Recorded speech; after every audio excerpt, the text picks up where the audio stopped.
Food poisoning happens when harmful microorganisms, toxins, or chemicals contaminate food or water. The major categories of food poisoning in the world today include: number 1, bacterial, such as Salmonella, E. coli, Listeria, Clostridium perfringens, and Campylobacter. Number 2, viral, for example, norovirus, hepatitis A, and rotavirus. Number 3, parasitic, like Giardia, Toxoplasma, Trichinella, and Cryptosporidium. Number 4, fungal or mold-related, such as aflatoxins from Aspergillus. Number 5, natural toxins, for example, poisonous mushrooms, shellfish toxins, and plant toxins like solanine. And finally, number 6, chemical contamination, which can include pesticides, heavy metals, and food additives. Here are the main ways people can contract food poisoning. 1. Biological contamination. Bacteria, like Salmonella, E. coli, Listeria, and Campylobacter, can come from undercooked meat, poultry, eggs, or unpasteurized dairy. So viruses like norovirus and hepatitis A, they can get into our food or water, usually because of poor hygiene. And parasites such as Giardia toxoplasma and Cryptosporidium, well, those can come from undercooked meat, contaminated water, or even fresh produce. Next up is cross-contamination. This happens when raw foods touch ready-to-eat foods like, say, raw chicken juices getting onto a salad. Or, using the same cutting boards, knives, or even your hands without proper washing in between. Now, improper food handling is another big one. Poor personal hygiene, for example, not washing your hands after using the toilet or before cooking, can really cause problems. Unsafe food storage, like leaving perishable food at room temperature for too long, is risky too. And of course, not cooking or reheating food enough can also lead to trouble. So let's talk about a couple more sources of contamination. Drinking or cooking with unsafe water can introduce harmful germs into your food.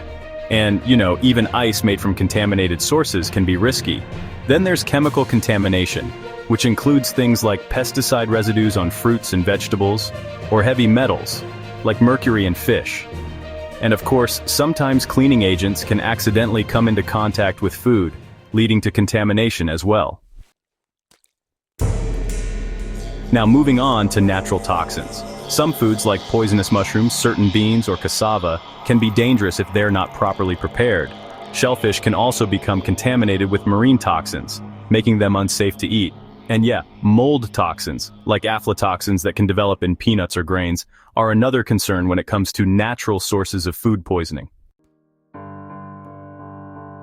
Controlling food poisoning mainly means breaking the chain of contamination, growth, and transmission of harmful organisms or toxins. Here are the key ways to control food poisoning. So let's talk a bit about personal hygiene. It's really important to wash your hands thoroughly with soap before handling food, after using the toilet, or, after touching raw meat. Make sure to keep your fingernails short and clean. Also, try to avoid preparing food when you're sick. And if you have any cuts or wounds, be sure to cover them with waterproof dressings. Next up, safe food handling and preparation. Always separate raw and cooked foods to prevent cross-contamination. It's a good idea to use different cutting boards and knives for raw meat and vegetables. Oh, and don't forget to wash fruits and vegetables thoroughly. Cook food to safe internal temperatures, for example. Poultry should reach at least 74 degrees Celsius or 165 degrees Fahrenheit. Moving on to proper food storage. Keep hot foods hot, that's at least 60 degrees Celsius or 140 degrees Fahrenheit. And keep cold foods cold, which means 5 degrees Celsius or 41 degrees Fahrenheit or lower. Make sure to refrigerate leftovers within 2 hours. Also, avoid thawing food at room temperature. Use the fridge or microwave instead.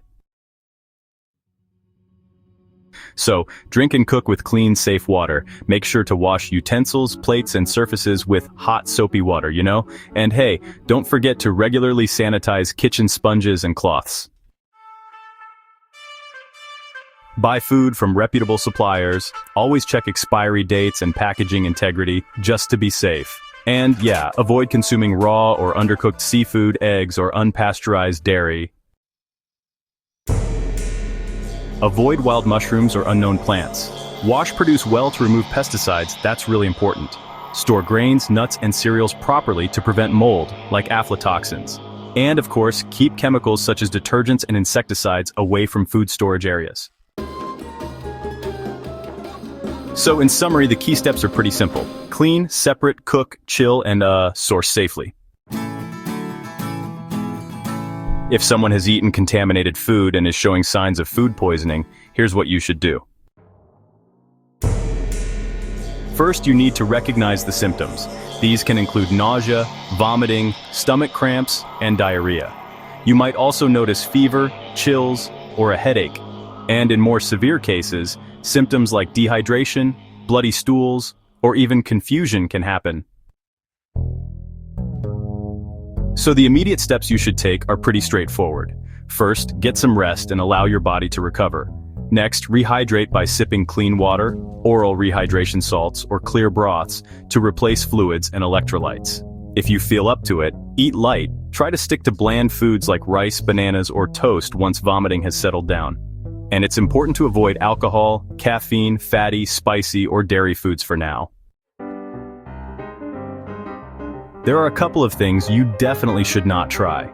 Don't take anti-diarrheal medicine unless it's been prescribed, since it can actually trap toxins inside your body. Also, don't force food if you're feeling nauseous. Just let your stomach settle. You should seek medical help immediately if you notice any signs of severe dehydration, like a dry mouth, dizziness, or very little to no urination. Also, watch out for a high fever. Anything over 38.5 degrees Celsius or 101.3 degrees Fahrenheit. If you see bloody diarrhea or vomit, or if symptoms last more than 3 days, it's time to get help. And remember, infants, elderly folks, pregnant women, and people with weak immunity are at higher risk and should be extra cautious. Okay, so it's really important to report severe outbreaks to your local health authorities. Make sure to wash your hands thoroughly after using the bathroom and before cooking. And, don't prepare food for others until at least 48 hours after your symptoms have stopped. If someone eats contaminated food and develops food poisoning, here's what you should do next. First, rest, stay hydrated, and get plenty of rest. Then rehydrate by drinking lots of clean water, oral rehydration solution, or clear broths to replace lost fluids and electrolytes. Once vomiting has stopped, try eating a light diet, bland, easy-to-digest foods like bananas, rice toast, or applesauce. And you know it's best to avoid greasy, spicy, or dairy foods at first. Most mild food poisoning clears up within 1 to 3 days without medical treatment. Oh, and you should avoid anti-diarrheal drugs unless they're prescribed, since they may trap bacteria or toxins in the gut. So, seek medical help immediately if you have severe or persistent vomiting and just can't keep fluids down, or if your diarrhea lasts more than 3 days. A high fever, meaning at or above 38.5 degrees Celsius or 101.3 degrees Fahrenheit, is also a sign to get help. If you notice blood in your stool or vomit, that's another serious warning. Watch out for signs of dehydration like dizziness, a dry mouth, or having little or no urination. And of course, if food poisoning happens in infants, the elderly, pregnant women, or folks with weakened immune systems, it's really important to get medical attention right away. If, say, multiple people get sick from the same food, like at a restaurant or an event, make sure to report it to your local health authorities. And definitely practice strict hygiene, such as hand washing and sanitizing surfaces to avoid spreading the infection to others. Just a quick but really important warning. For certain types of poisoning, like those caused by wild mushrooms, shellfish toxins, or chemical contamination, you should go to the emergency room immediately. These situations can be life-threatening. Thanks for watching. Kindly subscribe, like, and drop a comment.